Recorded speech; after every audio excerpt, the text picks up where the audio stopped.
What's going on, everybody? What is going on? It is Saturday, January 11th, 2025, and we are back with another midday live here on the Tori and Remy Loaded channel.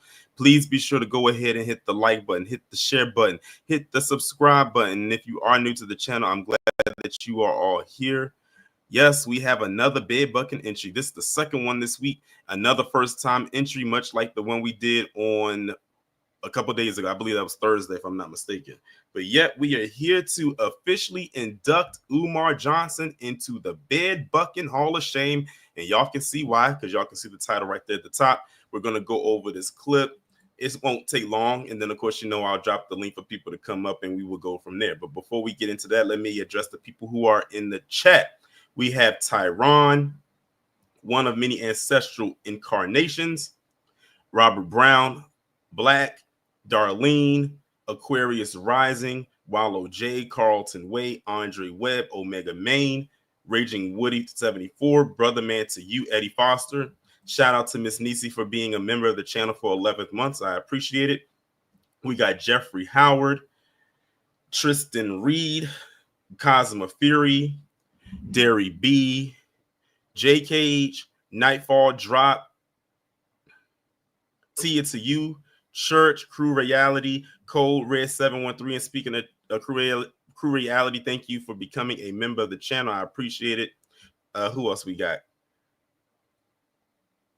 Z Dugu 1, Karma, J, Afua, Warner, Stolen Ancestors 1526, Raj Will, The Black Gamer, and that is it so far. So there is this video. Well, it's clipped from a much larger or longer podcast that I'm assuming that he was on, where Umar Johnson spoke briefly about why he believes Black Americans should not receive reparations, at least not right now. And I already listened to the clip, but I'm gonna let it run for y'all. It's only about 1 minute and 10 seconds long. Of course, I'm gonna let it run all the way through, and then I'll run it back and we'll break it down and analyze what it is that he said. What's going on, Mansa Musa? Asking for cash. Then your reparations list ain't worth much. That's what I said. Because your reparations list should put you in a position to make all the money you want on your own. What you need to pay out from info. But Black people are so worried about money that we can't see the bigger picture. We also fail to recognize that reparations is not just for us living. It's for those gone and those not yet here. Come on. I ain't heard nobody talk about how much we're going to put to the side for the generations unborn yet. Facts.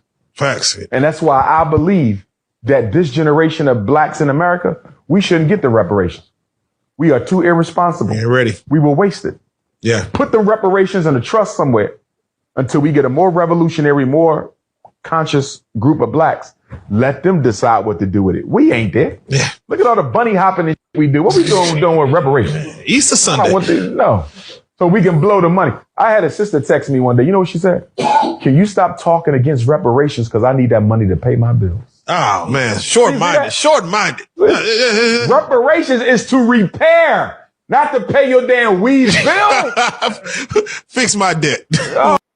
All right, so y'all just heard the whole clip right there. And let me know if this is your first time ever seeing or hearing this clip. Put a 1 in the chat if you've heard this before or seen this before. Put a 2 if this is your first time hearing it.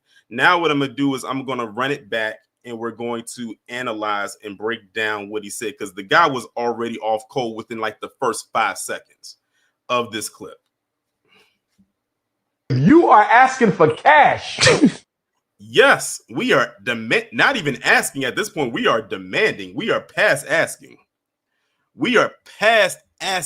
But cash payments is preferred. But we already know that's not going to be the only thing that we want. But that's at the foundation of what we demand. We're not asking. We're demanding. I told people we are past asking, because asking, that's being too nice. They didn't expect us to keep the conversation of reparations going as long as we did. They want us to stop talking about it. But no, while the conversation is here, it's going to stay here. And shout out to Key Prince for being a member for 18 months. She said, peace, Tori, and the fam in the chat. B1 to you. I appreciate it. But we're not asking. We're demanding.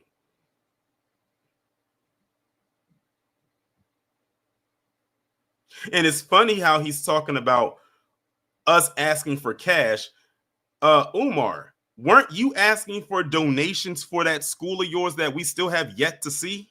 And how long have you been asking for donations for this school that apparently must be drawn in invisible ink?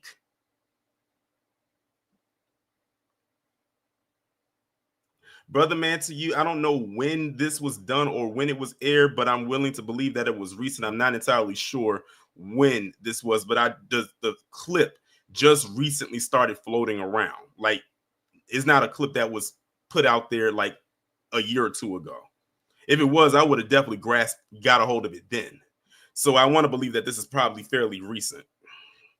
Either way, what he said was still very much off code. So it doesn't matter if it came out 2 weeks ago or 2 years ago. We're going to address it today. Cash. Then your reparations list ain't worth much. That's what I said. Because your reparations list should put you in a position to make all the money you want on your own. What you need to pay out from him for black. It's because it's a debt owed. Why do people keep thinking that reparations is a handout? It's not a handout. It's a debt owed. Everybody else who qualified to get some kind of repair for any atrocity that happened to them received it, and some are still receiving it to this day. Some are giving it from institutions that they're not even supposed to get it from. We haven't been paid. The descendants of chattel slavery have not received a dime from the atrocities our ancestors had to endure for 400 plus years. And let's not talk about the atrocities they had to deal with post-slavery. I mean, let's add on into this. I might not do a live about it, but I'll talk about it now. I don't know if y'all recently heard, but some judge, I think the Supreme Court or something like that, some higher court recently came out and made a statement about what was going on with Tulsa. And black people were looking at it like, what is this? What's the point of you coming out and addressing something like this if you're not going to do anything about it? When there's two survivors left of what happened in Tulsa in 1921, and they didn't receive a dime. They didn't receive anything. It's amazing how a lot of people got real quiet with that. And shout out to J. Cage for being a member for 20 months. I appreciate you. It's the fact they do not want foundational Black Americans to have anything. And what's even more upsetting is when you have other Black people who could benefit from this are saying and echoing the same exact sentiments of the usual suspects. I think that pisses me off more than the usual suspects, because at least with the usual suspects, we expect that from them. But when it comes from your own, especially if you know you benefit, like, what kind of lopsided, backwards thinking is that? I don't get it. Someone let me know. Maybe I'm reaching. Maybe I'm doing the Reed Richards Fantastic Four Stretch Armstrong reach. Black people are so worried about money that we can't see the bigger picture. We also thought you're worried about money because how else was you going to get them donations for your school? Don't you have deadlines? I could have sworn we already knew what type of society or what type of establishment we lived in. It's a reason why I call the United States of America an establishment and not a country, because it runs like a corporation. And when a corporation, one of the biggest parts of a corporation is finances, money. If you don't have any money, your corporation crumbles. Like what?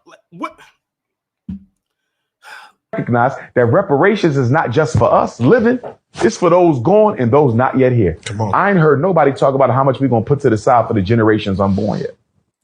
Well, maybe if you talk to the people that are, and see, that's another thing when I keep talking about, they keep thinking that if Black people, see, this also goes to that narrative that Black people don't know how to handle their money. Yes, man, Samusa, I heard that he got, like, I think he got dual citizenship with the States and Ghana. Kudos to him. He's not the first person to do dual citizenship, and he won't be the last. Whoop-de-freaking do. But back to what I was saying, and I lost my point. Forgive me. Somebody help me out here. Let me rewind it a little bit. We're going to put to the side for the generations unborn yet. There it is. See, if you would talk to black people, not every black person is going to quote unquote squander their money. And even if they do, it's their money. But it goes back to the saying of black people don't know how to handle money, or they're bad with finances and all this, that, and the third.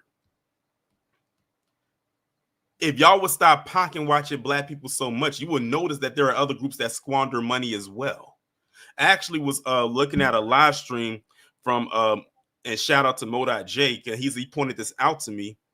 Mark Zuckerberg, and I got a video coming up about him soon. It's probably going to come next Friday because I wanted to get it up ahead of the inauguration. He was on there talking about what Facebook and Instagram and Meta, or whatever you want to call it, is about to do ahead of the inauguration with fact checking and all of that. In that video, when Mark Zuckerberg was sitting up there talking, he had on a watch. And when I was listening to Mo.J's live stream, he said that watch that Mark Zuckerberg had on was a $900,000 watch. Now, to Mark Zuckerberg, for someone who was a multi-billionaire and has been for quite some time, that's a drop in the bucket for him. That's on the low end for him. But the fact of the matter is, this man was sitting up there addressing people wearing a $900,000 watch, was probably the most expensive thing he had on that day. But nobody was questioning Mark Zuckerberg. Why did he spend almost $1 million to put something on his wrist? But when it comes to us, they always have to be in our pockets like they are our financial advisor. I'm like, if you are not helping me with my finances in any sort of way of how to get more money and how to maintain, I don't need your input about what to do with my money. And shout out to Ozzy Edwards for the 10. He says, I can't stand this self-righteous hypocrite. Neither can I.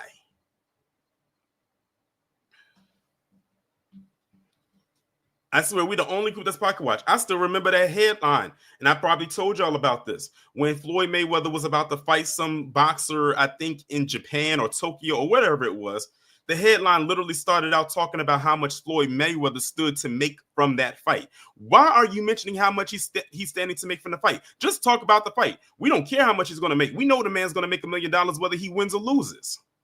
But they started off the headline with that. They always are in black people's pockets. Vlad did the same thing with Taraji P. Henson last year, and we had to go in on him about that.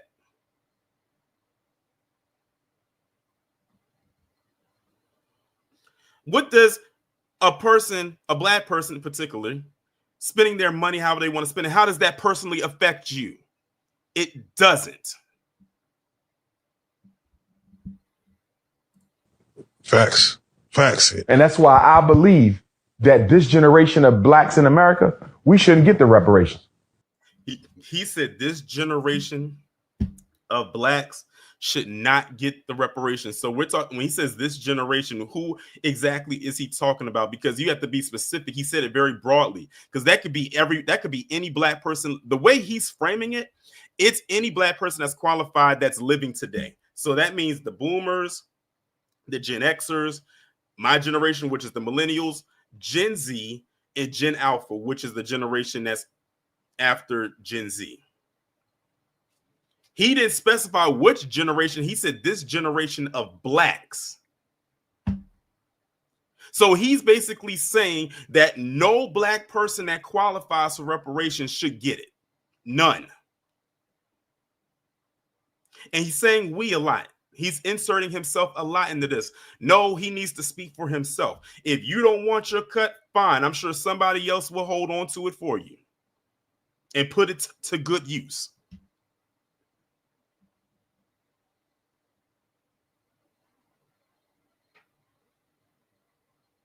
We are too irresponsible. Ain't ready. We will waste it. Yeah. There he goes again, saying we're irresponsible, we're too wasteful. Again, he's saying we a lot again. He keeps saying that like every black person is like that. Not every black person is irresponsible. And like I just said, it's their money. They can do what they want with their money. If they decide to squander it, hey, it's on them. Again, how does them squandering money personally affect you? See, before I get into what I was about to say, let me highlight this super chat. Shout out to Human Nature 55499. He said, Dr. Umar got reparations at, I don't know what this word is right here, but it says from black is in a, from school. I'm sorry, Human Nature. I don't know if he was typing too fast or what, but some of the stuff I can't actually read. He says the school funds he scammed, he can't handle money, he's deflecting. I appreciate. I was trying to read what you were saying, but I don't know if you was typing too fast or whatever the case may be. But I appreciate the super chat. Shout out to Alan Lavelle for the 5. He says, "Speak for yourself, scumbar." Exactly. You do not speak for us. But a lot of the times when people talk like that and saying that we will squander, when they're saying that, they're not talking to us. Okay, they're talking to a whole nother audience. See, this is the type of talk that the usual suspects love to hear from other black people. They love it. They revel in it. And you'll see what I mean on a midday live that I'm going to do next Saturday. And you'll see so put a pin in what I just said. The midday live I'm going to do next Saturday is going to highlight what I just said. They love this type of talk. They love to hear, oh, black people are going to do it, because that's what they would say. That's what they've been saying. They take a look at some black people and think that's the whole pie.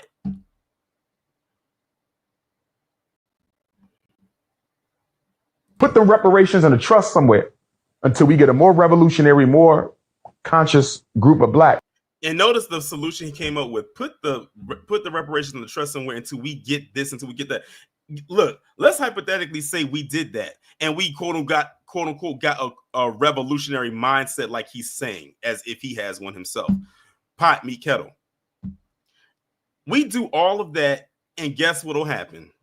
They'll still find another way or something else where black people done slipped up somewhere and say, well, y'all have the mindset, but y'all don't have this. It's always something. It's always moving the goalposts when it comes to our needs and what we want. It's always that. Shout out to Mahako for the 10. He's the king of scam Africanism is added again. I appreciate you. Let them decide what to do with it. We ain't there. Yeah. Look at all the bunny hopping and we do. What we doing with reparations? So now he's talking about, he's saying bunny hopping. So he's referring to black men in particular, because he'll never call out black women doing this. He talking about black men messing around with white women. So basically he's saying, black men, if you're going out there and you're interracially dating specifically with a white woman, you were too reckless with your equipment, I'll just leave it like that you won't even be able to handle reparations. That's the mindset he has. So black men out there, if you're out there bunny hopping like Umar says, you forfeit your cut.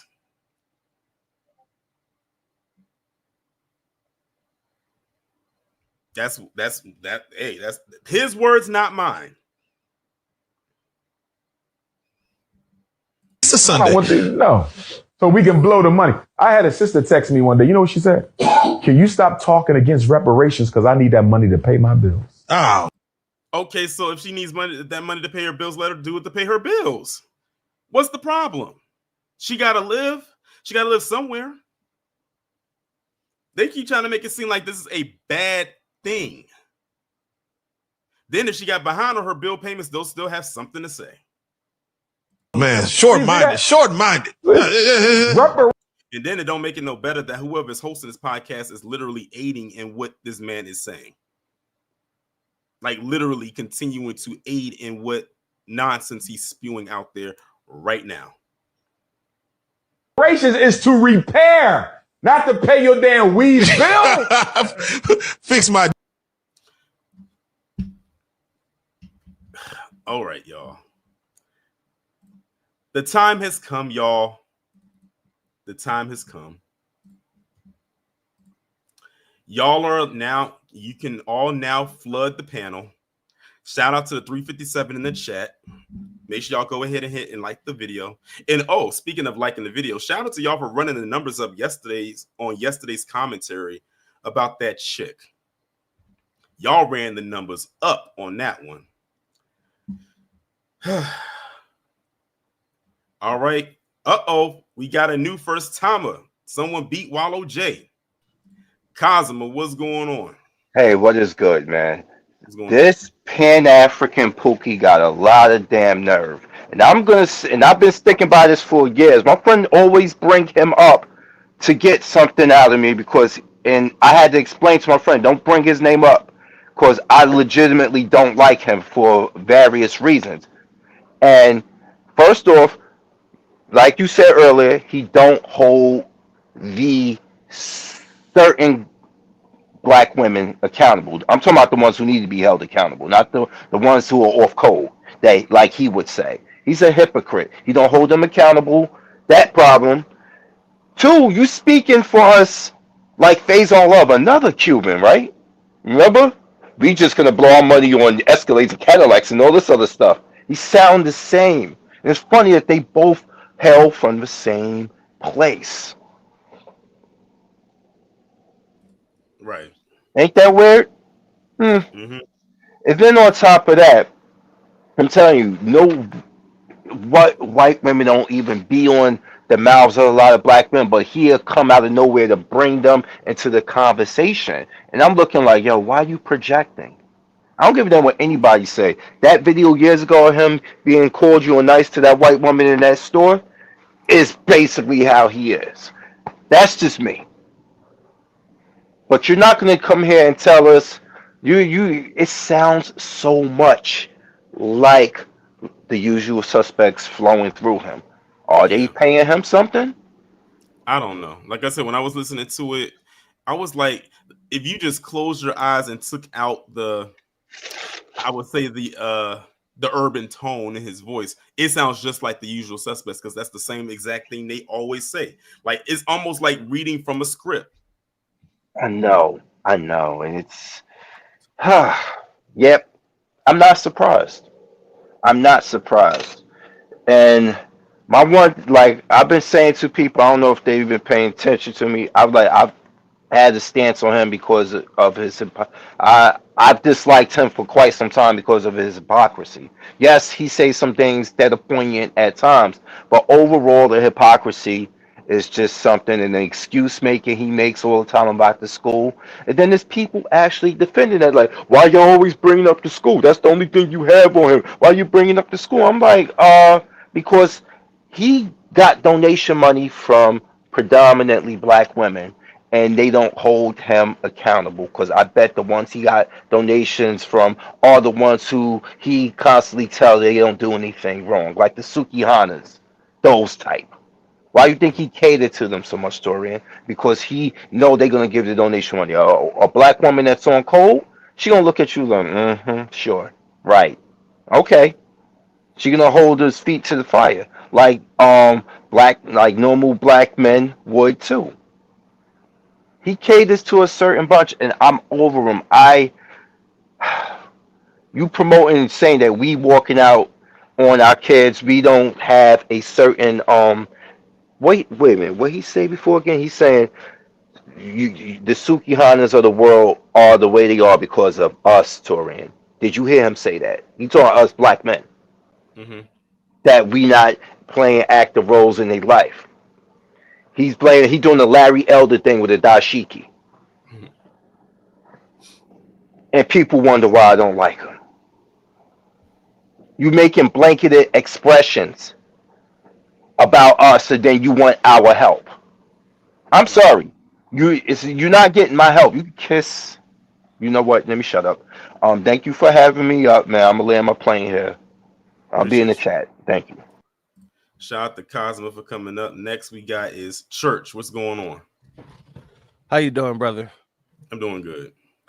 All right, so one, Dr. Kumbar, Cuban B.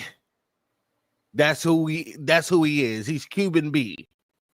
I don't think that he would even qualify for reparations. He lied about being a descendant of Frederick Douglass family. Frederick Douglass family had to come out and put out a statement saying they can say with definitive evidence and proof that he has no ties or lineage to Frederick Douglass family. This man is a liar and a habitual liar at that. I believe he's a sociopath, and that's just the facts on the situation. To be honest with you, this man he goes to Ghana. He got his citizenship, but notice the very next day he came back over here. He ain't staying in Ghana.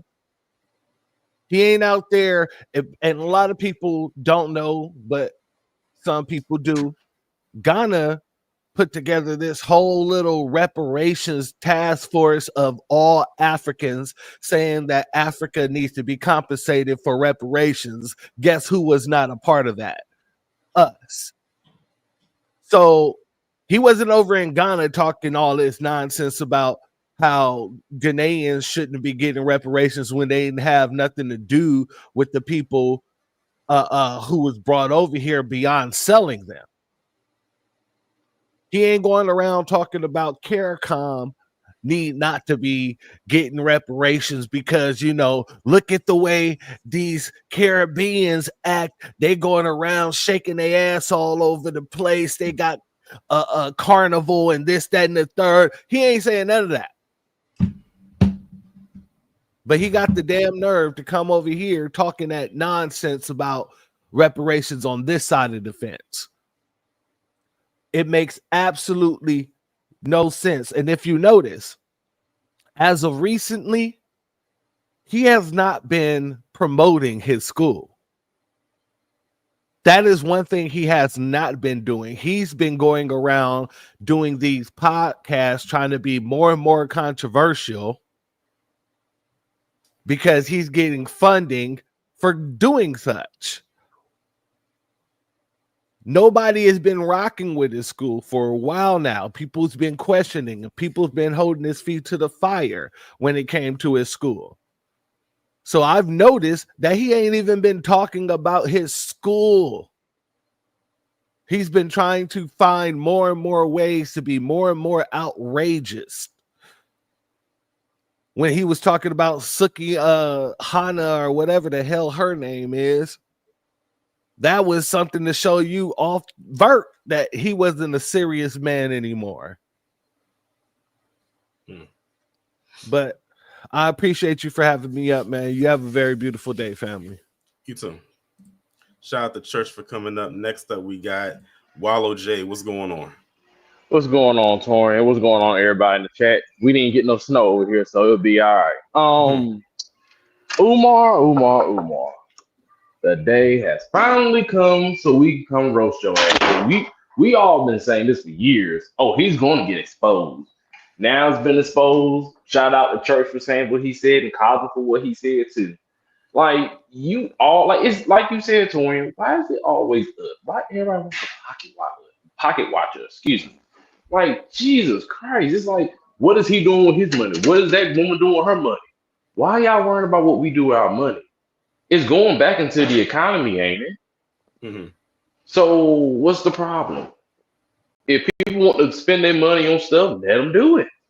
It's our money. It's going back into the economy. So it's like, I kind of figure, and I think, and like I do agree with Cosmo. I think that's how he kind of Umar is kind of them women, because he always talking about it, and it's like, bro, most black men don't even mess with white women like that. Like you look at the statistics of who gets married, it's not even close. Like it's an agenda they pushing out there on black men and black women to do this stuff. So for you to sit up here and act like it's a massive epidemic going on, it's like no, it's not. And if they doing it, that's their business. What you gonna do? You gonna confront them in public about it? I would love to see you do that, sir. I'd love to you go confront a black man with his wife, or a white woman, or a black woman with her white husband. I'd love to see you do it. I'll pay money. I'll sit right there with some popcorn.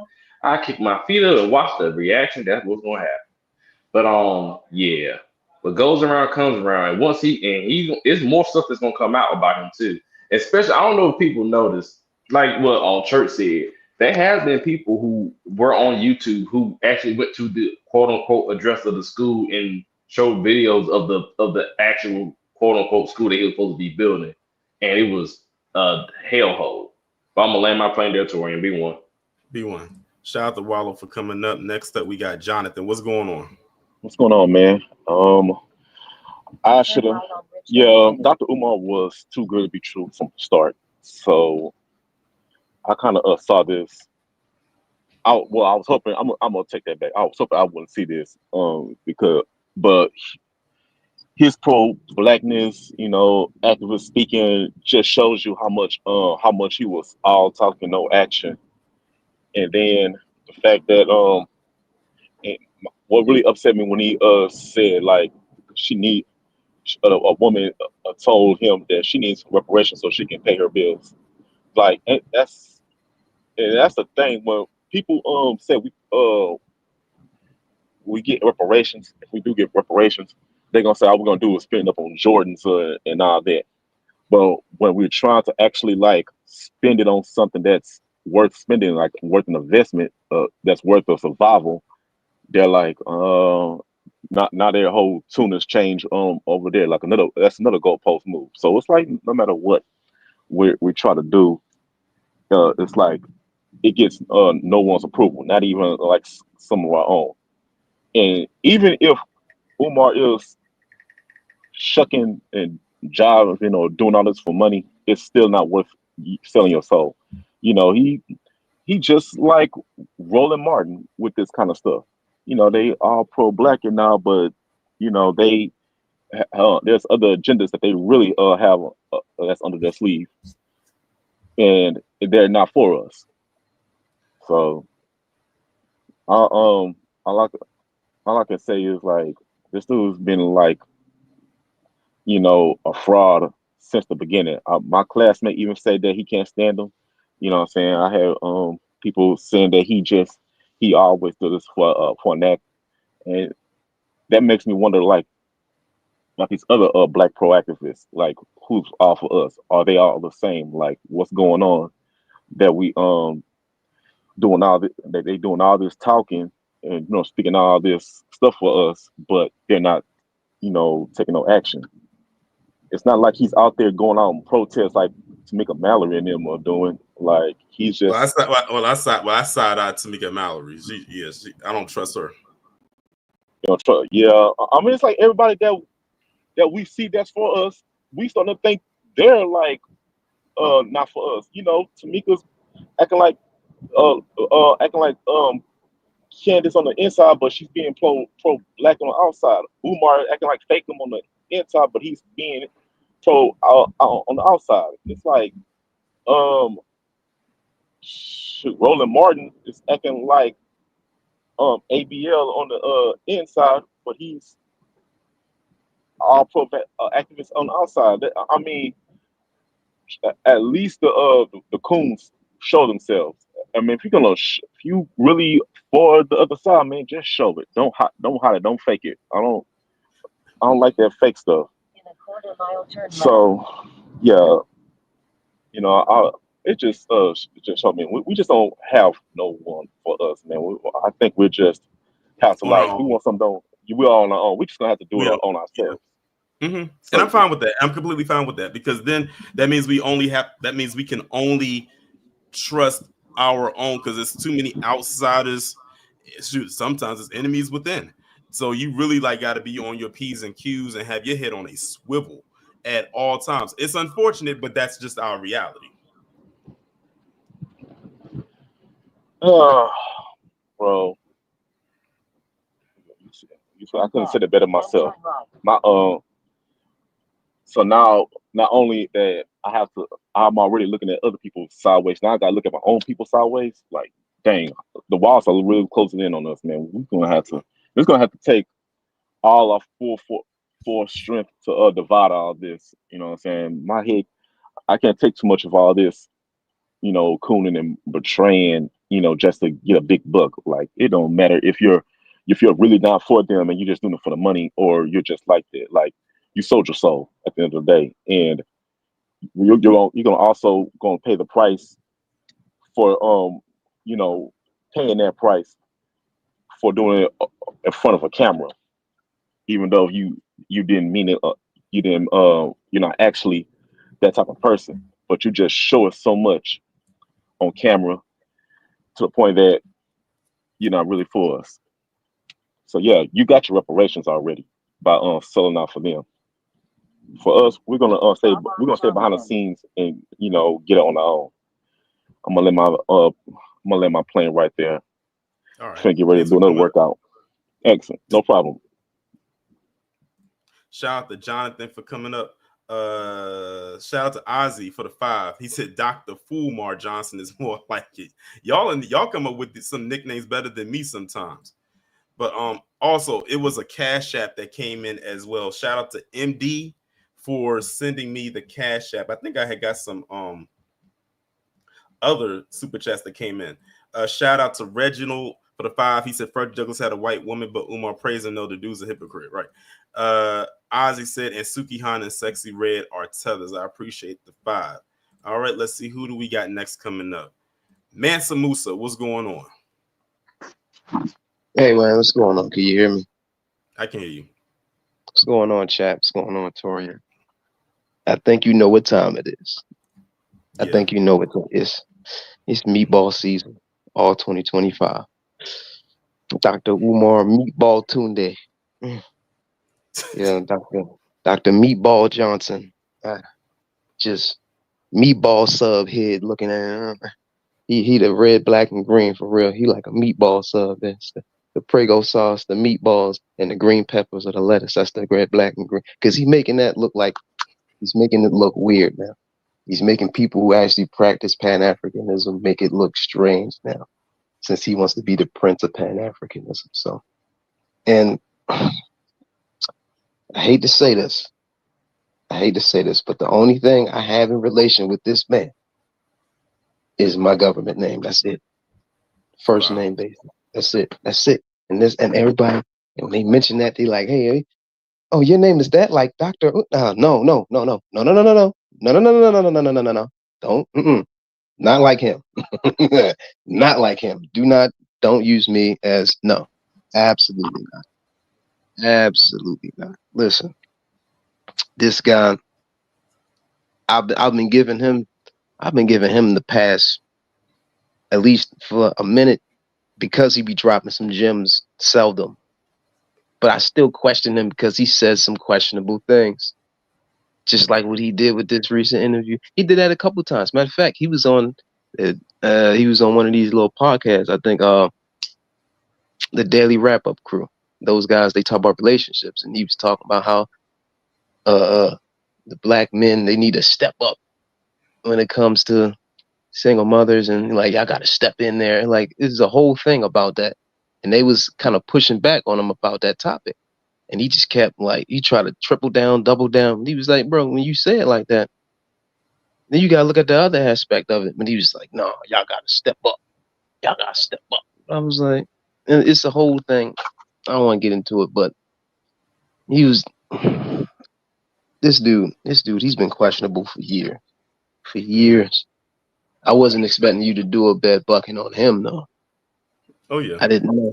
When I said, when I saw that video, the one that y'all saw earlier, I said, oh, I can't let this one slide, because a lot of people never seen it. So I said, let me go ahead and put that out there, because it's like it's like I said, you're using the same talking points from the usual suspects. You're not really saying anything different. And then it's a possibility you may not even qualify. Right. And if what I think was that Cosima, or was that who's that said that about the family of Frederick Douglass came out? I think it was that church that said that. No, that was somebody.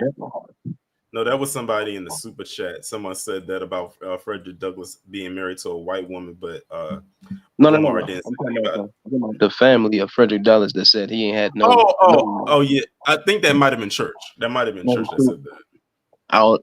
That I need to look into. But if that's true, I don't know. But if that's true, then that's even more wild. So now you're lying.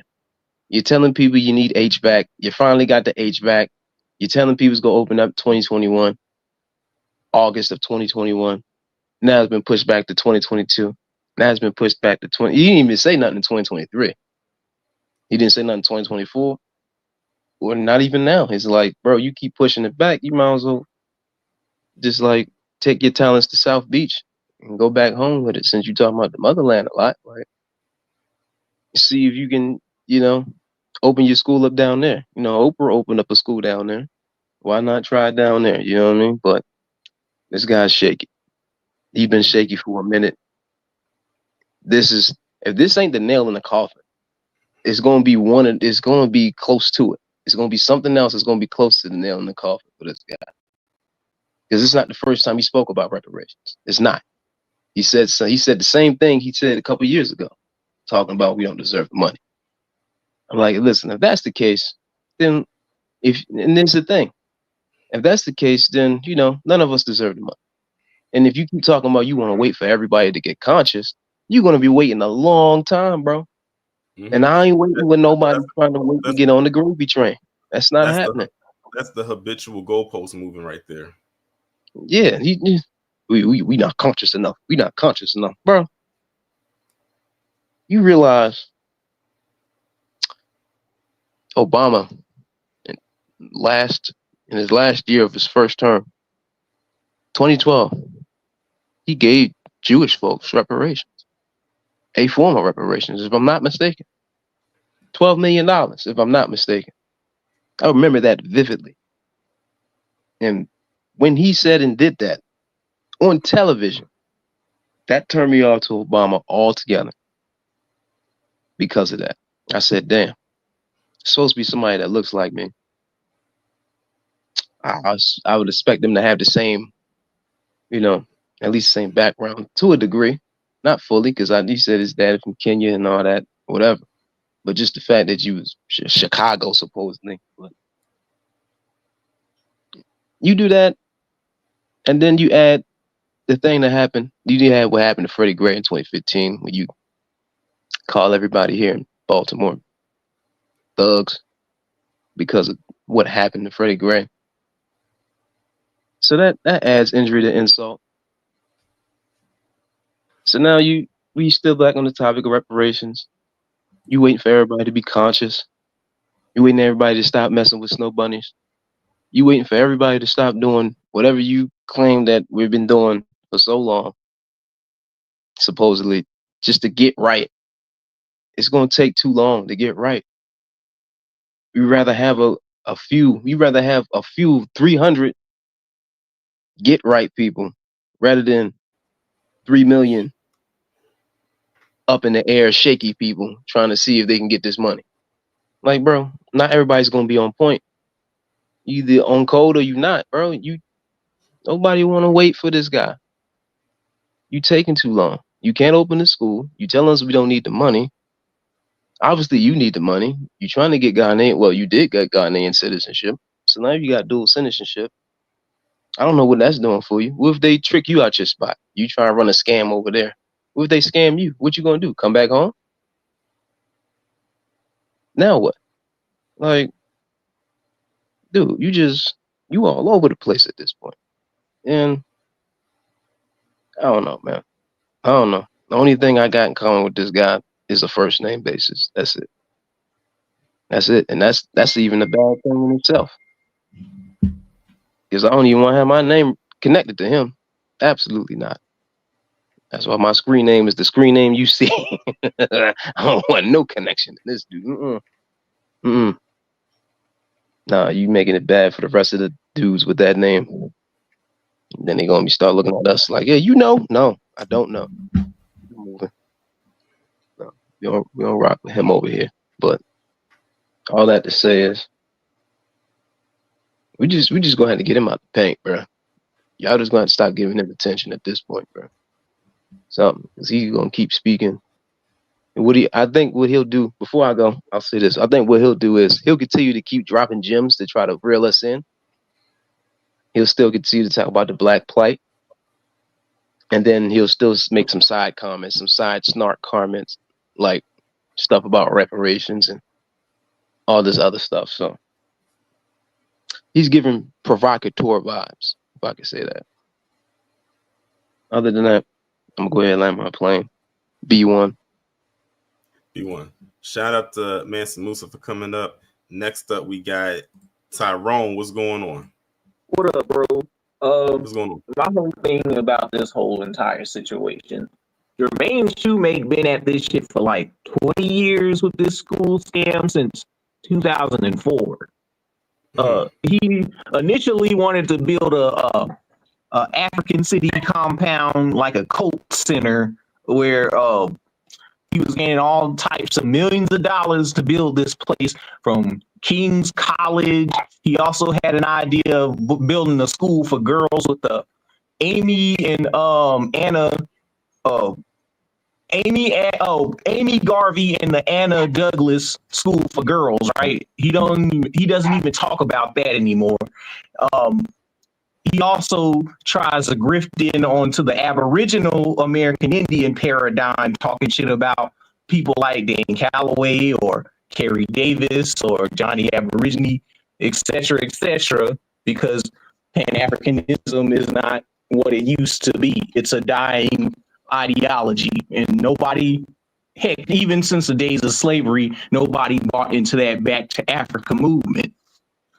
And his ideology doesn't even work together, because Frederick Douglass himself was not a Pan-African.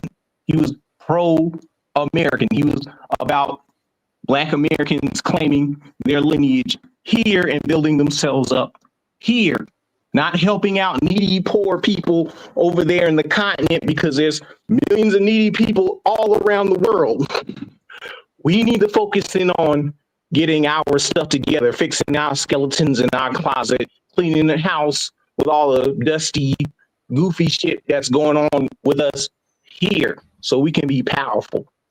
But I think this entire African Back to Africa diaspora movement is just to get us off of our square within the United States. Marcus Garvey himself, he was also a self-hater of blackness, because he was messing with Irish Spanish heiress. If I'm not mistaken, if you read the book Negro with a Hat, or Amy Ashwood's memoirs about him, he was messing with a white woman in Europe. So I don't know where this guy gets it, where we gotta be black Nazis and be racist to non-black people because we're already admixed. That shit doesn't even make any sense. He doesn't even want to claim what's in our heritage and genealogy. He just wants to jump towards people that blood sacrifice their own people here. That's what Africans are known as. We think that it's a Wakanda camaraderie thing, and it's not. When you talk to these people over there in Africa, they're not on time. They're on their own tribalistic shit. And it's mostly these Caribbeans that keep pushing this Back to Africa stuff onto us, because they themselves will not go to Africa. And the bulk of the slaves went to South America and the Caribbean. But they're not telling Latinos to move to Africa. They themselves are not telling themselves to move to Africa. Why? Because all that is just a grift to remove the indigenous inhabitants of North America. They don't want us to claim American Indianness. Why? Because that makes you the inheritors of the land. But I land my plane right there. I appreciate you coming up. Shout out to Tyrone for coming up. Let me see, who do we have next? Warren, what's going on? Hey, the one thing I gotta say is this is all about business. He's got a bad business plan.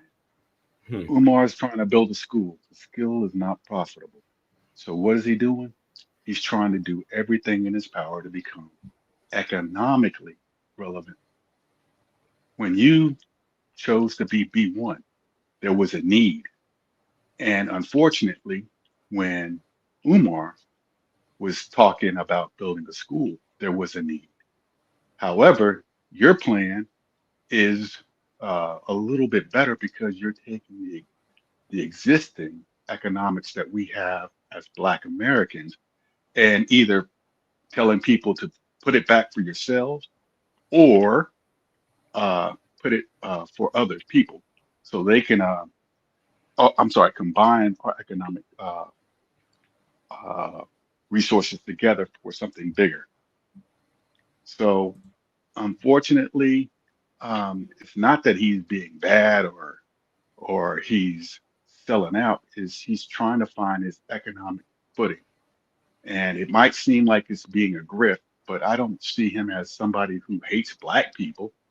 He just needs to find an economic footing. And unfortunately, when you're Pan African, saying you're B1 now is something that's going to actually hurt you more than help you. He can't go back in his video vaults and say, I was for B1 all the time when he has Hmm. videos saying he's Pan African. Yeah. So, I Because the first mean, time I you, heard, like someone said in the chat, like the first time I heard about him was from Hidden Colors. That was the first time I ever heard about him was through that, and I kept hearing people keep mentioning his name. I was like, "Who is this guy?" And I saw him, and then I actually back in 2014 when they had the Justice or Else March rally, which was basically the sequel to the Million Man March. It was a hmm Farrakhan event. I actually saw him. I actually met him, and that was yeah. before he was whatever he has become now. Like back then when he was relatively still on code. Well, I mean, he's always been on code, man, but what's he on code with? See, if you say you're Pan African, that means you're for all African peoples. And all skin folks ain't kin folks, right? So I'm Yeah. not saying that he's a bad person. I'm just saying his message has to be changed. And He's now not he's changing. talking about, He's not changing it because now he's going into the territory of grifting. well, no, he's Especially always been. Well, I mean, think yeah, you're about right. it. You got like I was about to like correct myself. He's pretty much always been doing that, but now, Yeah, especially with what he said in this video, now I see which direction he's headed in, or yeah. been I headed mean, in rather. yeah, because I mean, who's the biggest proponents for one of the things he's talking about? His school. It's going to be, I hate to say it, it's going to be women because women have basically raised the children. So everything he's going to say is going to have something to do uh, with that type of mentality. So it's not that he's trying to be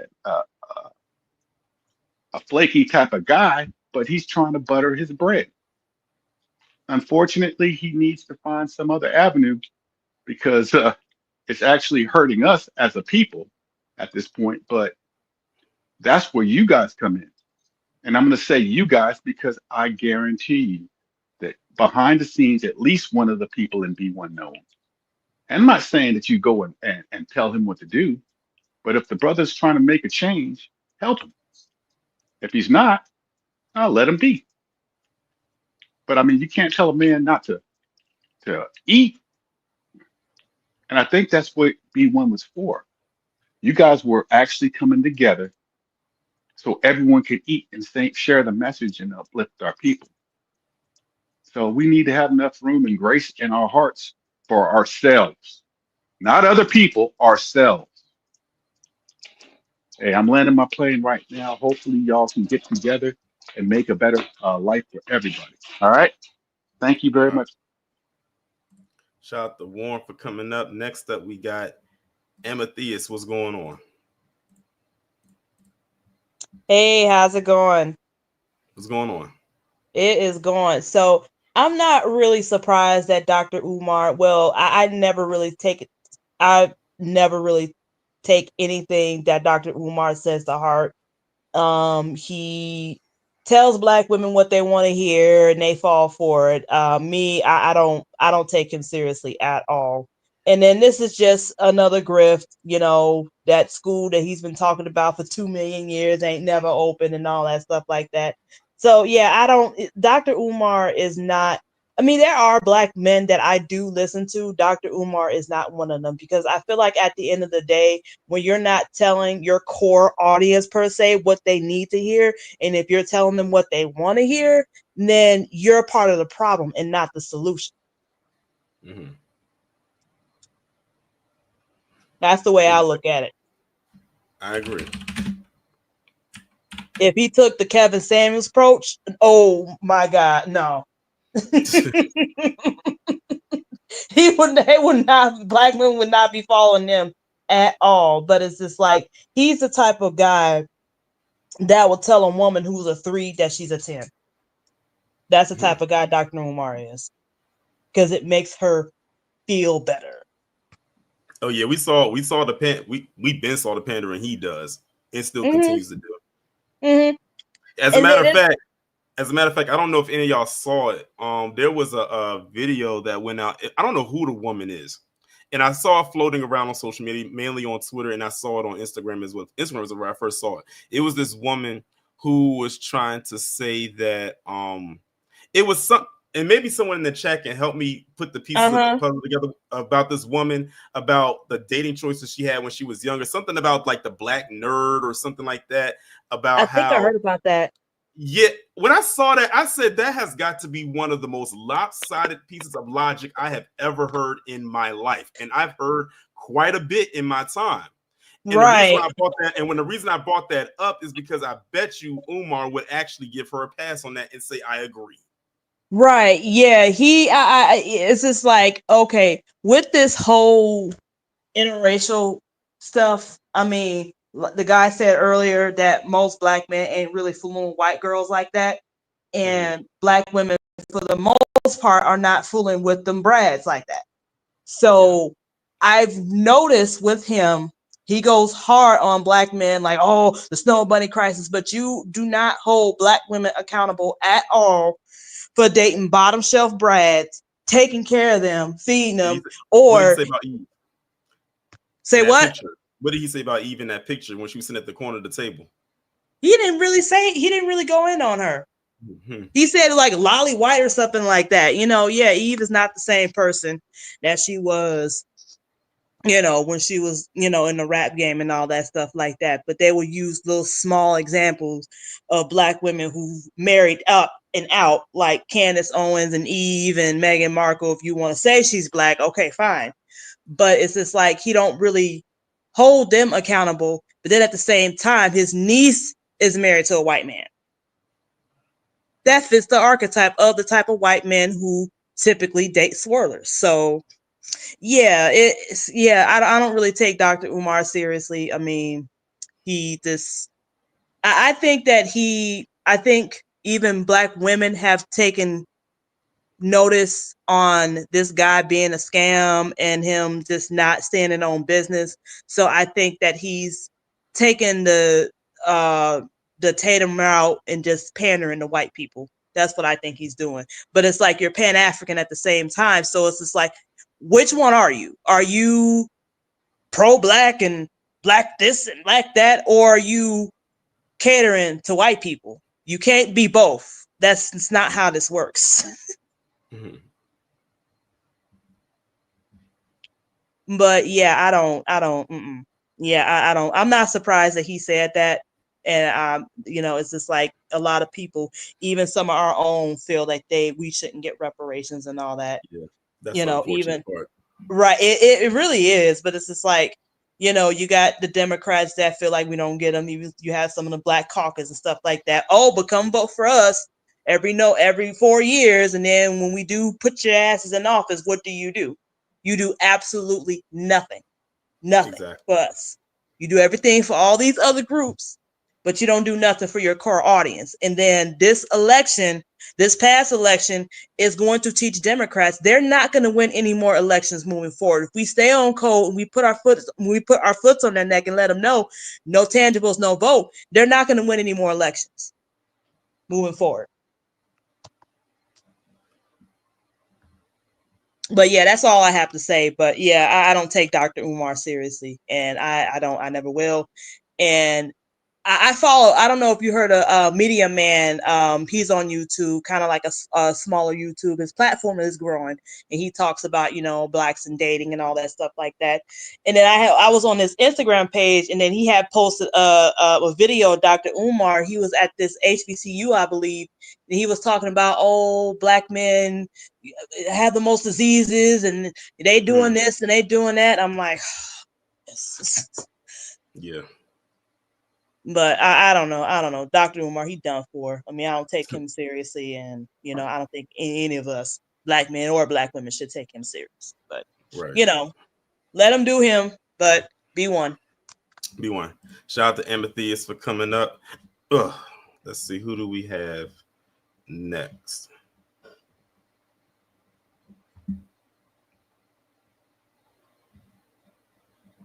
And also, y'all, from here on out, like, can we keep the I guess we're gonna have to like lower the limit the time as far as like the discussions, because it's a lot of people. Like, I still got like 1, 2, 3, 4, 5, 6 people left.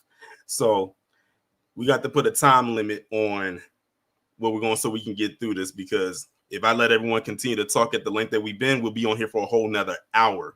And I want to make sure everyone gets out what they need to say. So this is just for anybody that plans on coming up or people that's already here, just so we can get through this a little bit more faster.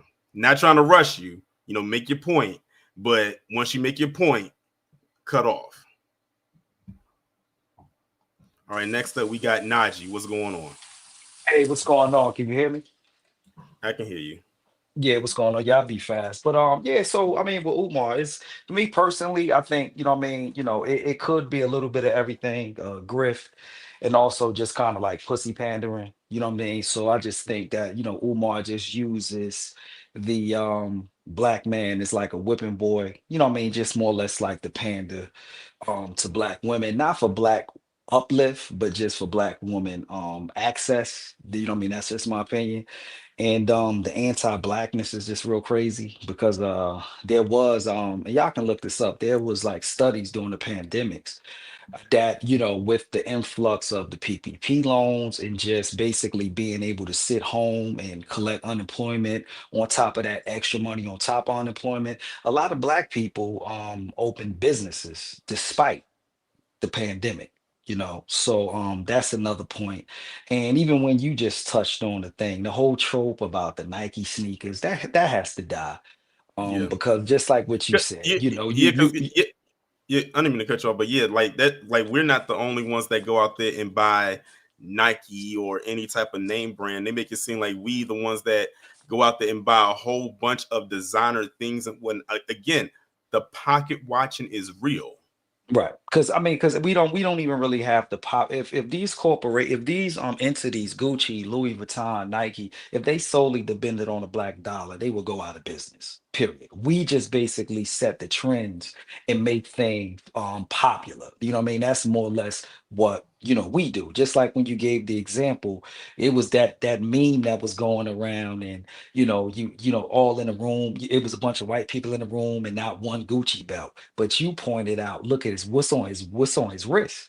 You know what I'm saying? What's you know what I mean? You don't know what kind of shoes he has on because I'm from New Jersey. So when I'm in the Short Hills Mall, there's nothing but Asians, whites, Middle Easterns in the Louis Vuitton store. It's not an abundance of black people. A lot of black people work there. So we just more or less like need to stop. And at the end of the day, I close with this. Umar Johnson is just the conscious version of Charleston White. I mean, just period. So, what I mean? Sometimes he's going to be on point. Sometimes he's going to say something off point. So that's just who he is. Right. Appreciate it. Was that it? All right. Clearly it was. But thank you, Najee, for coming up. Next we got, and I hope I'm pronouncing your name right. Is it Clock Havoc? It's C like HVAC Tarian. Oh, my bad. That just shows you how much I read into a C-Lock Havoc. HVAC, my bad. I still said it wrong again. What's going on? Nothing much, man. I've been following Umar same time around you. Actually, when I was in high school, when I first learned about him, that was 2014, 2015. And I was on board. I was on point with everything he was saying, and, especially regarding trades and all. But as I've gotten older in the last 10 years, I've seen what he's been doing. And it was around 2 years ago when he went on the Daily Wrap-Up crew.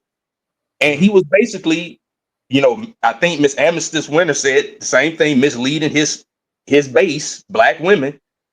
And he told those guys that black men just need to date single mothers. And Tarian, when I saw that, it's like a hornet's nest just stirred up. Because like she said, Amethyst said, if you're going to tell black women what they want to hear versus what they need to know, you part of the damn problem.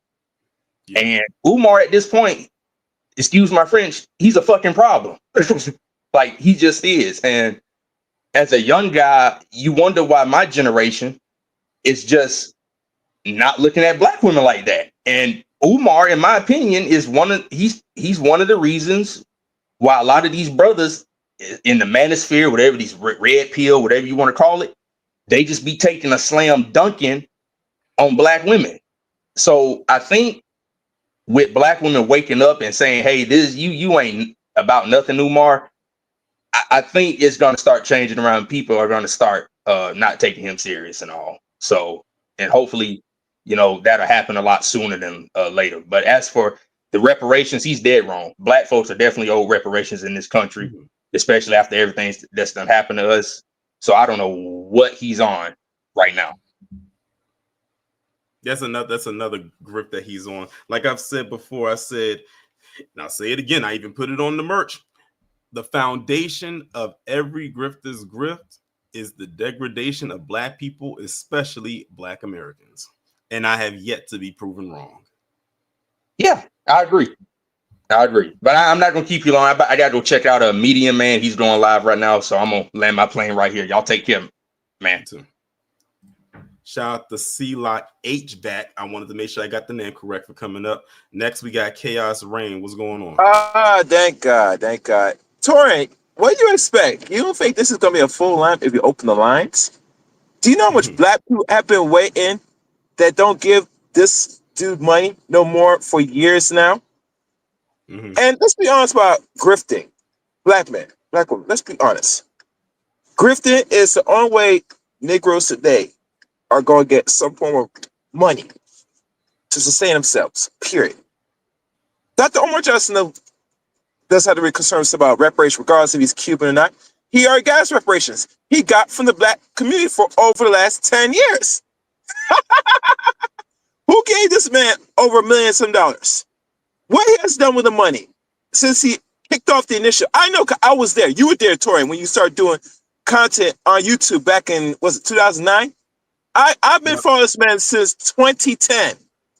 The days when Dawa Yisrael brought him on to Chicago. That's what really brought his attention throughout the whole internet world. Back in 2010. How I know? Go YouTube it if it still exists. Because Brother Dawa died 2 years and a few months ago. This brother from Chicago, Alexa, brought him on to Chicago, and he laid out what he is, what he does. Since then, that's what started kicked off his attention to the black community more. That's a historical background. Oh, people didn't know that? Look it for yourself. It'll give you a date if it still exists on YouTube. If not, I gotcha. Be patient. But overall, with him, right? With him especially, give me about if black people deserve reparations, or this generation deserve reparations.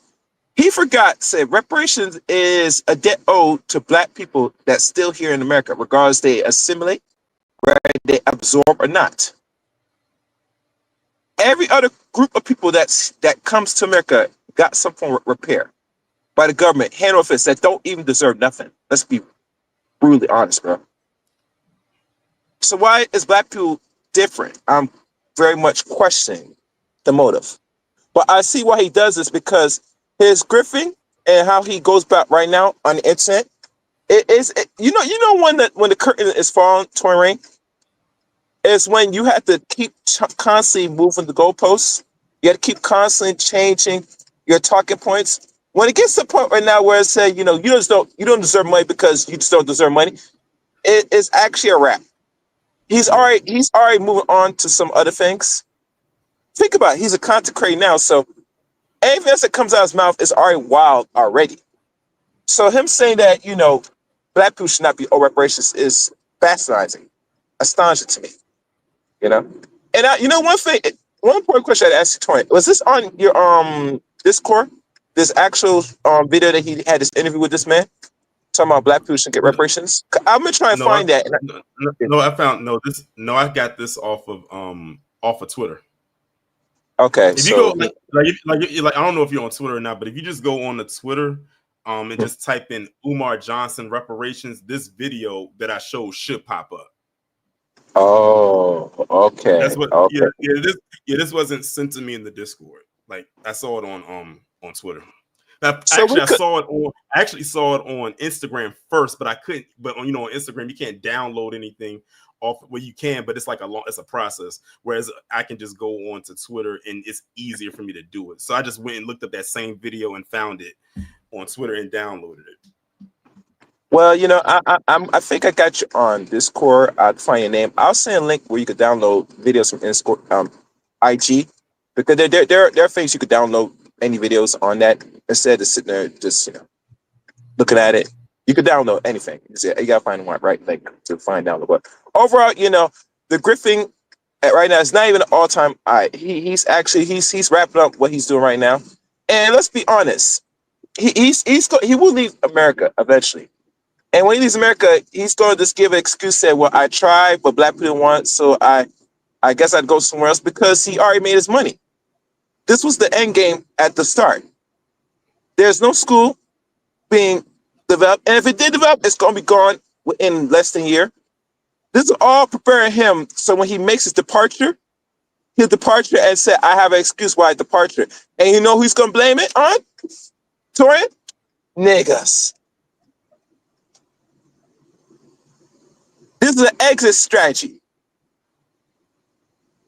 And let me tell you something. Black women, if they're going to still continue to support him, by God, be great. Go ahead, boo. Give this man all your money because he tells you what you want to hear. Because let's be honest, Torian, he said to only a few black women that already looked at and viewed the community differently, look at black people, especially black men differently. They will watch his content all day, every day, even Sunday. But the ones that are heads on right, that's smart, that knows that men had to move with purpose and people got to move in the community with a purpose, they're not going to follow his bullshit. Sorry, I got to say out there. So, like I said, there should be enough more people should really be paying attention to Dr. Omar. And if you hear or see that come out of his mouth is garbage, all that pro-black Pan-Africanism is garbage. He just dumped it all the way down the drain now when he said that black people do not deserve reparations, especially the Generation Zs, millennials, or anybody that's coming up. You get me? I never seen a man or woman that talks bad about black people say that what we do with our money. That's just astonishing. If she want to pay her bills, so what? That is her money. It is the debt owed to her. Now, all black people, Tori, if you got your reparations tomorrow, bro, you're going to take your money and you're going to squander it. They don't give black people reparations, bro, because the few that's going to be smart with money is going to move accordingly. The ones that don't, that's fine. At least you got what is rightfully yours, and the debt was paid. Is that it? All this pocket watch what black people do with their money, and they want to take black people's money. It's crazy. So, like I said, that's the one thing I want to lay out. I hope I was clear on that. I'll check your Twitter. Sorry, not Twitter. On this. All right. Yes, Thanks for coming up. Thank you, sir. Thank you. Shout out to Chaos for coming up. Next up, we got Malcolm. What's going on? Oh, how you doing? How's your audience doing? Doing good. Okay, when it comes to Umar, I'll be brief in general. I have a brief intro. I think we live in the era of last time on the revolution won't be televised. You know how they have, soap operas and they say last time. But I think we got to be aware of, popular figures. I don't know if it's Tariq or Umar or Young Pharaoh or Alex Jones or, Trump, Joe Rogan, whatever. I think that when you're on YouTube, that's a part of the mainstream, right? So if you think of some of the information these people that I mentioned might say, maybe they have an ulterior motive behind it, maybe they're over focusing, who knows? But I think you got to be watchful for what's on the media. And a lot of people don't know about Umar Johnson, like back in the day. Some people know like in 2018, but in 2015, I mean, he was criticizing Black people as hard as Bill Cosby or Candace Owens. And I think some pro-Blacks, especially of that era, they can say all these things, but say power to the people or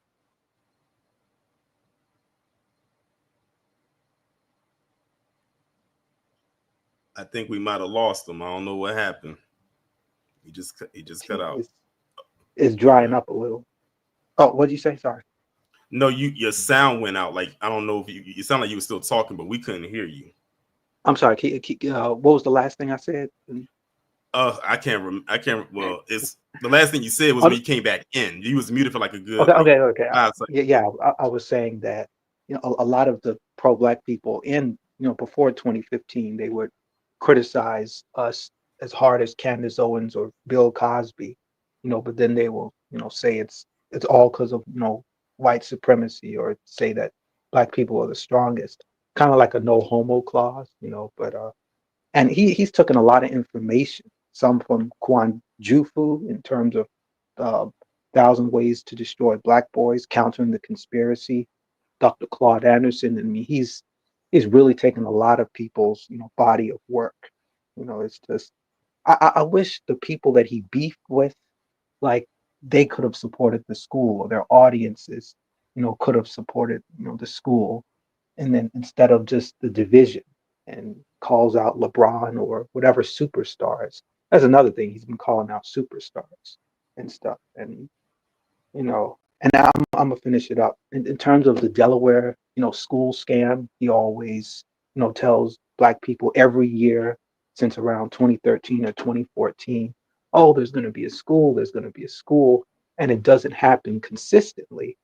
You have to understand where that school is, right? Delaware, the rule policy of corporations, of law litigation, that's a place where a lot of billion-dollar fanciers, corporations, NGOs, funnel their money because they obfuscate who can own an LLC or a holding company. And we're talking about people, billionaires, and a lot of influences of different government. So it's kind of suspect that Umar, who says there's going to be a school every single year, is at that location, is at the state of Delaware. And then one final thing, that school has been, it's been the headquarters of a lot of economics.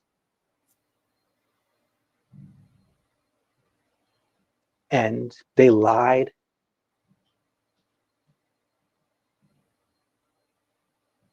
All right, Mike, I'm gonna have to cut you off because for some reason I'm your on. stuff keeps.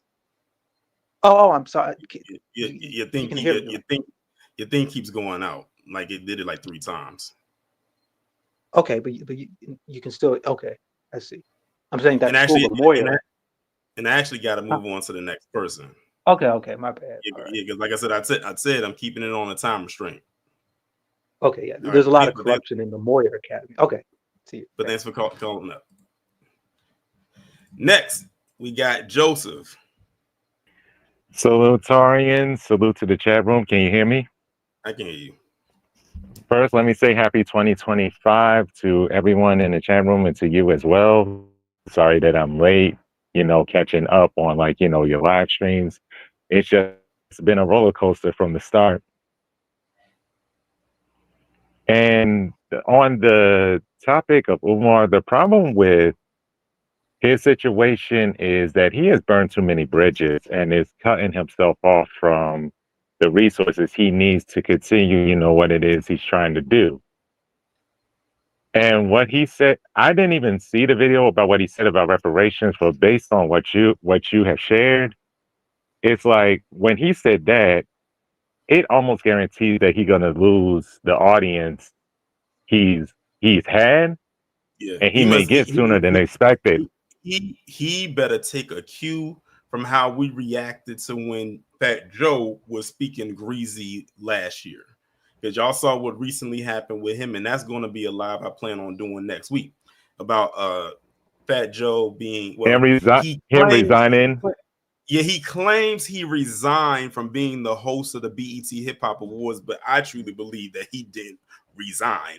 But that's going to be the topic. That's going to be one of the live topics for next week. And I said what I said about, him losing his audience because of everything that's happened with Umar and people coming after him, and people questioning his sincere credentials. The only person in the new black media that has always given him the benefit of the doubt until he came at him sideways was Tariq Nasheed. Mm-hmm. He put him in his And I've started following the new black media really in the middle, 2016, right after I saw all of the Hidden Colors, and started following different people in the black grassroots circles. I've noticed with Tariq, even though Umar has said some slick stuff, he has always given him the benefit of the doubt. And I was watching one of his podcasts where he was giving his input about a court case Umar was facing in Philadelphia about his certification as a school psychologist. I think what Umar did was took what Tariq said out of context, and all of a sudden this whole thing between him and Tariq started, and it was that happened. Tariq said his piece, and it was for Umar now to come out and say what he said about, reparations makes it all the more important for us to delineate from Blacks in the diaspora who are not on code with the message as far as Black empowerment. Us delineating and getting reparations is a part of Black empowerment. Correct me if I'm wrong.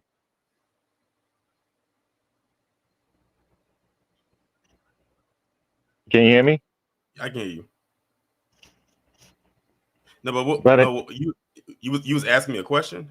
No, I was making a statement saying isn't us getting reparations for slavery and remaining on code as far as getting stuff like an anti-Black hate crime bill a part of Black empowerment?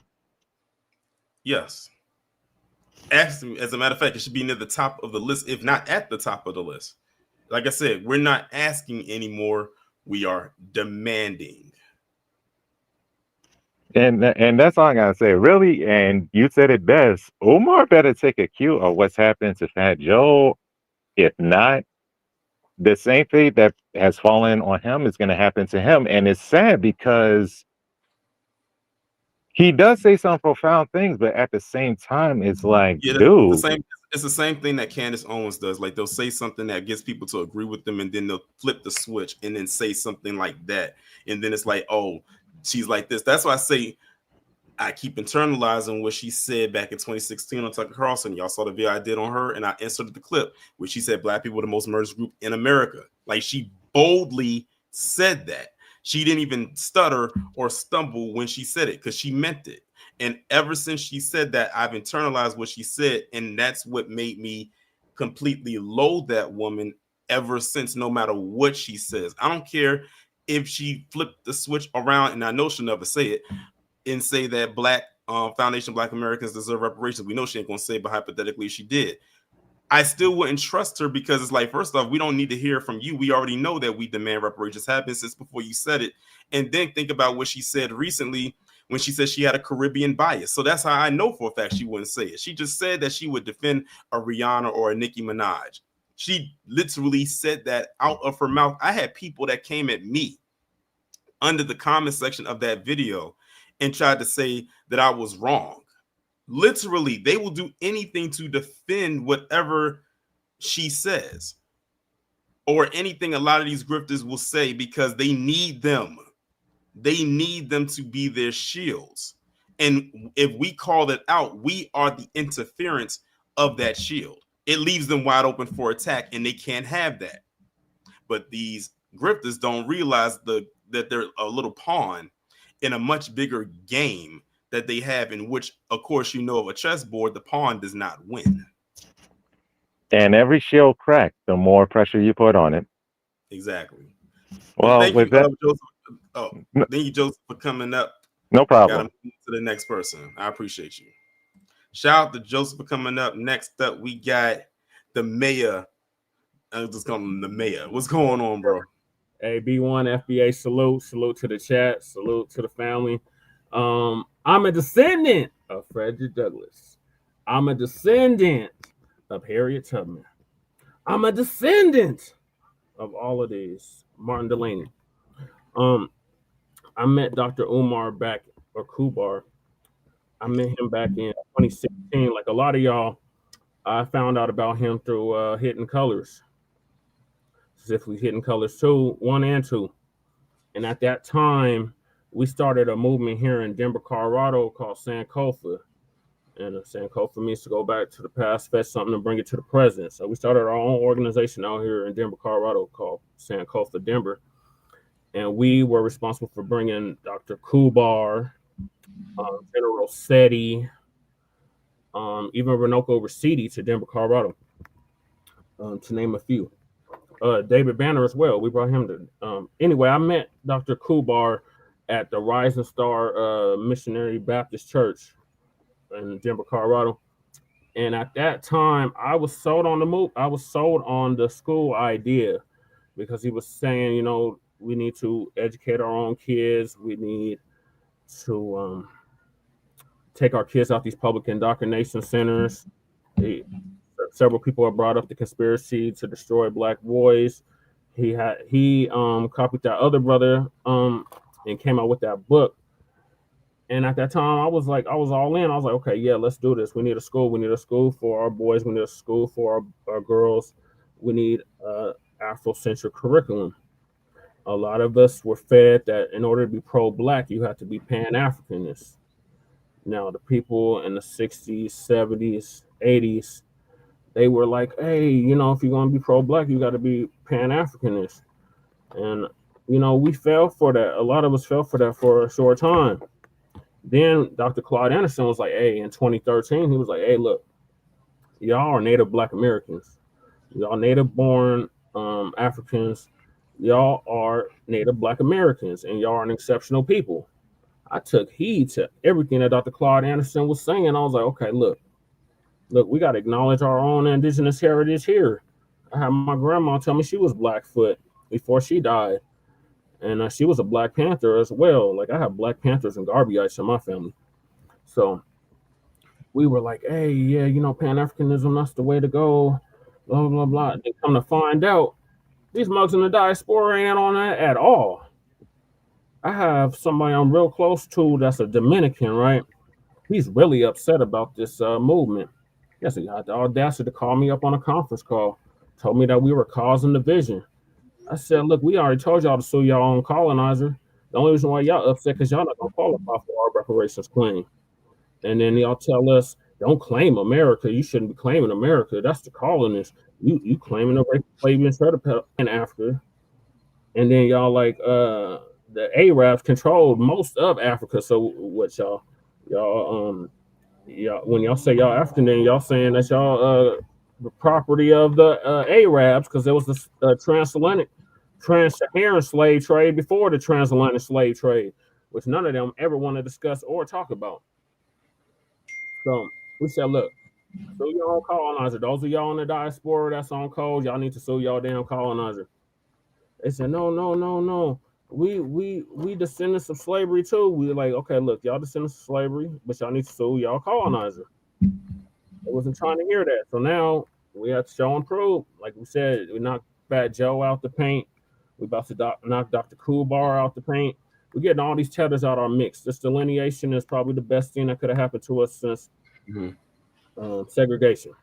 So we need to get these tethers out the mix. They are trying to stand in the way of our progress, and we just can't allow that. And like the brother said previous to me, that is a form of Black empowerment, getting what is rightfully owed to us. Us acknowledging our lineage here on this land don't mean, oh, you just don't want to have nothing to do with Africa. Y'all, these Pan-Africanists, a lot of them, they ain't even set foot in Africa. They steady telling us to go back to Africa, talking about go back to Africa. We need to reconnect with the land. One of the brothers that we started the Sankofa movement with, Brother Maury, he just went out to Kenya. He was in Kenya for 4 years. He set up a whole compound out there, and he said this house is off cold as hell. He said they let the Caucasoid do whatever out there, and he just came back to Denver like, hey, look, I can't do it no more. These people ain't on code. That Pan-Africanism is basically a scam. It's not what we think it is, because these people, they don't even acknowledge themselves as African. They acknowledge themselves as British subjects, and et cetera, French subjects, Arab subjects. So how you gonna get on code with a people like that? How you gonna unify with a people like that don't even want to acknowledge they Black?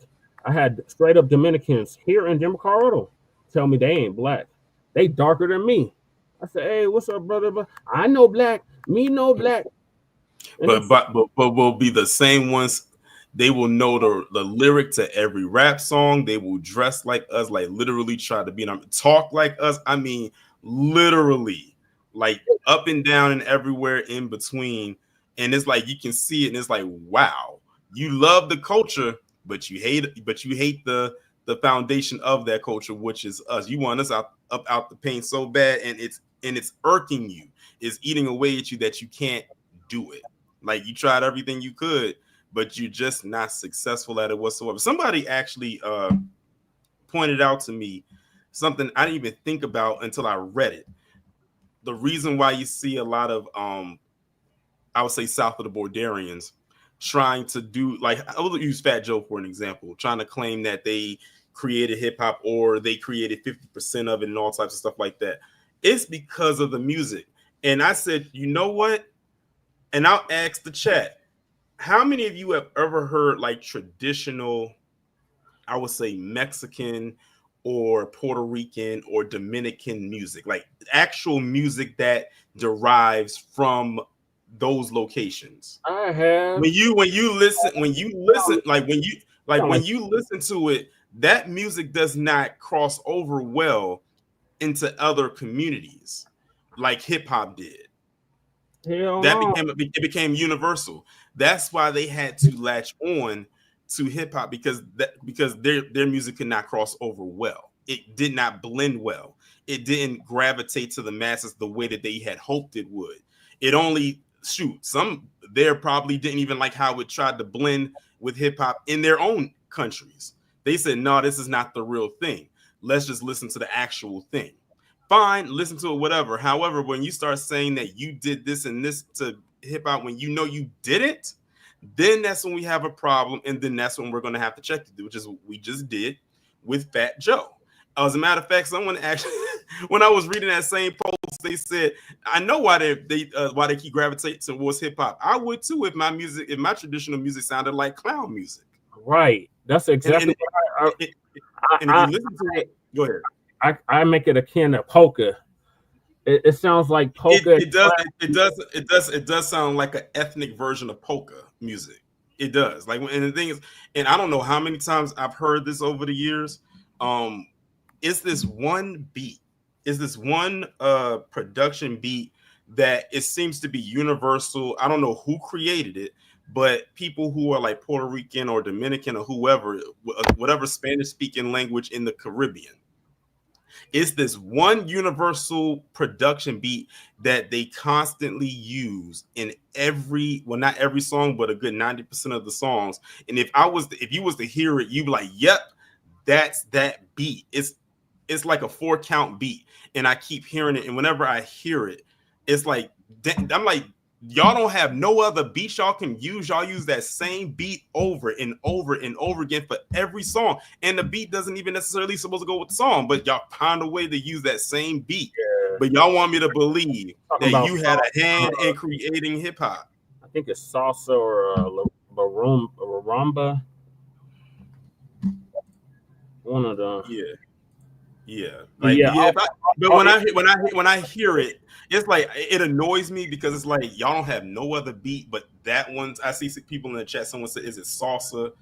I don't know what it is. If I was to actually find that beat, and it's probably floating somewhere on YouTube because it's a very popular beat. It's like when they used it one time, they said, "You know what? This is the one we're going to constantly use," and and it's an old beat. It's not a new one. It's probably got created maybe in the had to be like the early 2000s, because I think that's around the time when I started to hear it. It's probably that reggaeton beat. It probably is you know what? It probably is that reggaeton beat. But when I hear it, I always hear, and I think people in the chat are agreeing because they know that same exact beat, but I don't know the name of it. But when I hear it, it's like y'all don't have no other beat but that. But okay, whatever. But Jesse, I don't mean to cut you off, but I actually have one more person that I have to let up. Let me land my plane with this. I donated to this damn school, got nothing out of it. I donated to Tariq Nasheed, got a Hidden History Museum out of it. The same people that was calling our music, Jungle Bunny music, all of that, now they want to try to lay claim to our art form, our culture, our creation, FBA, all the way. Make sure y'all check us out on Frontline Black News. We're going to be going live about this later. Appreciate the time, Torian. I'll let you get to the next caller. Peace. All right. Shout out to the mayor for coming up, and we got one more person coming up, and that is Jay the Informant. What's going on, Jay? And yes, like I said in the Discord, the jokes do write themselves. Jay, you there? Because I know you was just muting. You took yourself off mute.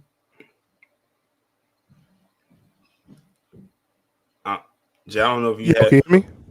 Oh, I can hear you now. Yo, can you hear me now? I can hear you now.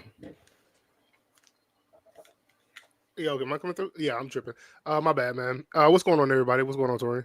What's going on, man? So this clown, Umar Johnson, man. Hey, dude, I have to say, he's been a scam artist for the longest. What can we really say? But just getting into the details about this guy. This is people shouldn't be following this guy. From my understanding, he's not even raising his two daughters, or well, one's 21 now, so he's not even raising the other one. He's homeless. He doesn't have a home, and he has a failed school that he's been working on for 2 decades.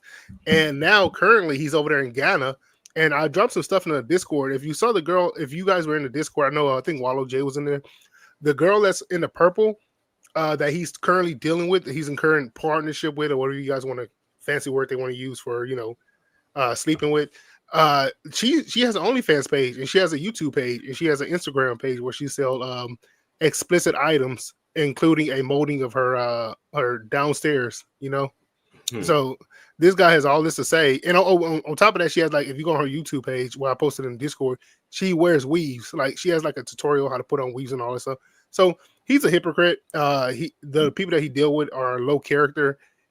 He's low character. He's not a doctor. He doesn't have a license to be a doctor. So I don't know why people could keep calling him Dr. Umar. He's just Umar. He's not a descendant of Frederick Douglass. He's actually he switched it up to saying that he's a descendant of the cousin of Frederick Douglass that was on a plantation at one point in time with Frederick Douglass. So he switches up everything about his story. And I want to get into that interview. The interview that you posted, I didn't watch you play it, but I hope you covered this part where he was talking about black people shouldn't get any money or whatsoever, and that we need land and stuff like that. Yeah, that was in there. Yeah, okay. So he has land. What is he doing with the land that he currently has? He has land at the moment of time that we're talking right now. For the last 4 or 5 years, he had land. And what is he doing? He's begging for more money. So how's that land working out for him? He's not holding events outside. This is playing out just like Akon City.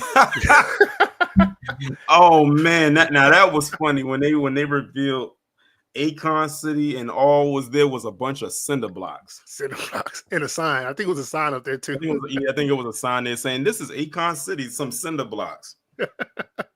So he want to. I mean, he's one of the biggest hypocrites because he talks about all we need is land. This guy has land and he's doing nothing with it. And a YouTuber actually exposed that he was actually not pay. He didn't pay $400K for that land. He paid like $10 for the land because it's so dilapidated. The building have so much mold on them that it's a hazard at this point. So he really can't have anybody in there. So he's doing the outside of the building to make it look good. But there's nothing that's going to eventually happen at that school. The only thing that he's done to that school recently was he put up guard gates on all the windows, so you can't like go into the property and all that stuff. Because he had a huge crisis where homeless people were just going onto the property, throwing trash on the property, and treating it as a dump site. As he says, they were treating it as a dump site. So they had a bunch of trash all over the school. So he had this contractor. By the way, the contractor was white. I'm not being racist or anything, but he was white. Contractor was white. Put up gates all around the school. Put up cameras around the school. Spent a bunch of money, with the contractor just to get the gates around the school of a project that's never going to come into fruition.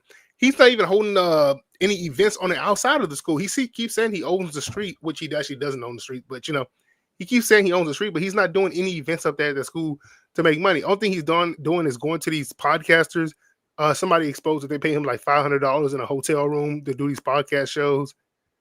He's going to see the podcasters just talking down on everybody, talking down specifically on black people who he wants to leave, while he's now currently laying up with a not Instagram, but OnlyFans model, who by the way, if you go on her OnlyFans, I link to Discord, you can see her prices in there for what she does. He's laying up there with her in Ghana, pretty much passing on the new S. So I mean, what's the point of having somebody like Umar Johnson? His value is like, in my opinion, his value is actually negative to the community. Yeah, like I don't see it. Like I said, right now this is his new grift is talking down on reparations. Like I said, default and factory settings. Just I always say that default and factory settings. Yeah, when they have to get to it, when they have nothing left, that's exactly what they do, and we are their default and factory settings. Exactly. Every grifter. No, you're 100% right about that, man. And it's sad to see that because the thing is, he can't talk about that school anymore because people are tired of hearing about it. Like, it's at the point where they're like, look, if you ain't here to talk about this school, we really don't want to hear nothing. So, okay, I can't talk about that no more. So let me go ahead and talk about another hot button topic. And that's reparations and why I feel black people shouldn't give in this. And I'm going to give these reasons as to why. And the thing is, that doesn't hit because, again, the stuff that he's saying is not anything we have not already heard. There's not one new thing you can say, not one more new BS thing you can say, because that's what it'll turn out to be. That'll make people be like, oh, you know what? He got a point. Facts. No, I 100% agree with that. He has no point. All he has is talking points that he hears from other people. So you can't take this guy serious. He's more of an entertainer than anything else. He's not educated. He steals his talking points, in my opinion. I wouldn't listen to him. The people I do see following Umar Johnson, they're following him because they think he's a Pan-Africanist, when all factuality, he's a Pan-Africanist for profit, which is different from a Pan-Africanist. Just like Roland Martin, he's a Democrat. He might talk black, but at the end of the day, he's a Democrat. He might say he's independent, but at the end of the day, he's a Democrat. With this Umar Johnson dude, we don't even know how much money he really has. People actually went over his books and made YouTube videos of it, saying that none of these numbers are adding up from what he says on YouTube. Where he was he had he said he already has 1 million, he needs another million. But then you have somebody like King Randall, who I don't agree with King Randall when it comes to his politics, but King Randall had like $50,000 and he opened up a school.